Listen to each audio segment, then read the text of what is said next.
Il est 7h11, Nikos, on va retrouver Carole Ferry qui se trouve comme chaque jour sur le terrain. Alors vous êtes où ce matin, Carole? Bonjour. Bonjour, je suis dans une ferme. Ah, je l'entends. À Ponchon. C'est toujours la même vache quand vous êtes dans une ferme, c'est bizarre. Ah non, mais là, je peux vous dire qu'elles sont vraiment juste à côté de moi. Je suis à Ponchon dans l'Oise et c'est là que Patrick Morin a passé la nuit. Patrick Morin, c'est cet élu de Marmande qui traverse la France à pied pour dénoncer le suicide des agriculteurs. Il avait fait une première marche à l'automne, vous vous en souvenez peut-être. Bien sûr, on en avait parlé. Exactement, là il est reparti du Touquet il y a 10 jours, direction le salon de l'agriculture où il compte bien rencontrer Emmanuel Macron samedi.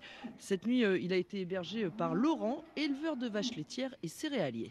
Un agriculteur, on ne se suicide pas, on l'assassine. Déjà, les charges ont considérablement augmenté. Par exemple, le fioul était à entre 50 et 70 centimes il y a une dizaine d'années. Aujourd'hui, on a semé des céréales au mois d'octobre dernier avec des carburants à 1 euro le litre. Le tracteur, il ne tourne pas à la flotte, quoi.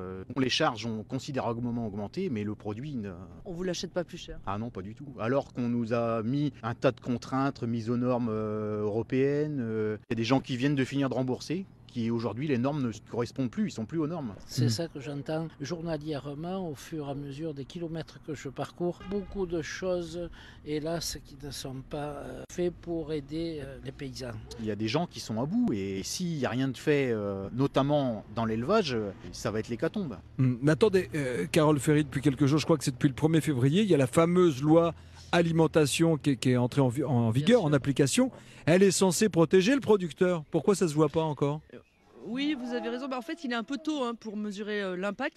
Mais surtout, beaucoup d'agriculteurs n'y croient pas. Ils craignent tout simplement que la grande distribution, les transformateurs ne jouent pas le jeu. D'accord, ça c'est l'avenir qui le dira. Mais si Patrick Morin a repris son bâton, Carole, son bâton de pèlerin, c'est qu'il n'a pas été entendu la première fois, clairement. Oui, non, en tout cas, il dit qu'il n'y a rien eu de concret. Alors cette fois, il a emporté un cahier de doléances que les agriculteurs remplissent au fil des kilomètres. Et ce cahier, il veut le remettre directement samedi à Emmanuel Macron. À l'intérieur, il y a plusieurs témoignages. Sur cette page, Fabrice, petit jeune de 17-18 ans, qui demande, Monsieur le Président, donnez un avenir à notre agriculture qui est en train de mourir. Motivez votre jeunesse, car sinon, dans quelques années, notre pays sera mort. Sur une autre page, on demande, Monsieur le Président, combien de suicides faut-il encore? Combien de parents, épouses, époux devraient affronter ce drame pour que quelque chose se fasse? C'est dur. Voilà, sauf que pour le moment, c'est très dur. Sauf que pour le moment, il n'a toujours pas eu d'autorisation de l'Élysée pour rencontrer le président. J'espère qu'il pourra rencontrer le président au Salon de l'Agriculture. Merci Carole Ferry. Il est à côté de vous, Laurent, l'éleveur? Il est à côté de moi, au milieu de ses vaches. C'est l'heure de la traite ou quoi? Oui, c'est l'heure de la traite. On est en plein dedans. Vous êtes en plein dedans. Ça vous fait quoi que Patrick Morin vienne vous voir? Au-delà du symbole, c'est du réconfort, Laurent?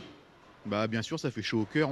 On est bien conscient qu'il y a beaucoup de problèmes. Personne ne nous écoute. Et heureusement qu'il y a des personnes comme ça qui viennent à notre devant on peut leur parler franchement, honnêtement de nos contraintes. Et ça réchauffe le cœur qu'il y ait des gens comme ça, oui. J'entends. Vous êtes agriculteur parce que vos parents l'étaient aussi? Oui, et par passion. Aujourd'hui, c'est un métier qu'il faut pratiquer par passion. Sinon, c'est pas la peine. Vu les contraintes et les sacrifices, on compte pas nos heures, mais c'est vraiment la passion qui y domine. Ouais, c'est votre terre. Vous avez des enfants? Oui, 2 enfants. Ils voudraient reprendre la ferme demain? Oui, il y en a un qui serait peut-être intéressé, mais quand il voit les contraintes aujourd'hui, est-ce qu'il faut l'encourager dans ce métier? Est-ce qu'il faut l'encourager? Bon courage, gardez-nous un peu de l'effraie là. Merci beaucoup. Merci. Saluez Merci Patrick beaucoup. Morin de notre part. Dites-lui de tenir sa route. Aussi, Bonne route. Bonjour, Nikos. J'espère que vous allez réussir à le voir, le président au Salon de l'Agriculture. Vous allez faire 17 km direction Persan dans le Val d'Oise ce matin. Courage! Et on suivra bien entendu votre périple sur Europe 1. Vous êtes où ce matin? C'était avec Carole Ferry sur le terrain. Nikos Aliagas sur Europe 1.